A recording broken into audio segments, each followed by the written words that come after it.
passengers during our flight. And if you have a laptop computer or a PDA that uses built-in wireless connections, we ask that you disable the wireless feature or turn it to the airplane mode.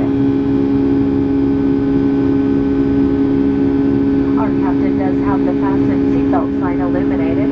Whenever that sign is on, we do ask that you kindly remain seated, keeping your seatbelt fastened securely around you.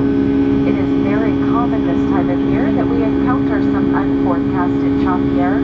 That being said, we recommend that whenever you are seated, you keep your seatbelt fastened, even if the sign is not on. That'll be for your safety as well as those passengers sitting near you.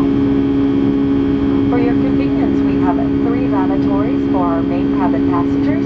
2 lavatories are located in the very back of the main cabin, and 1 lavatory is at the front of main cabin, just in front of row 9. For our first class passengers, we have 1 lavatory located at the very front of the first class cabin. Ladies and gentlemen, for security reasons, we ask that you please remain within your ticketed cabin, and please do not form lines or congregate in the aisle, the galleys, and especially near the cockpit door. Once we begin our in-flight entertainment with City of Ember, followed by National Treasure Part 2, audio portion can be heard on channel 12 in English, 11 in Spanish. Once again, welcome aboard and thank you for choosing American.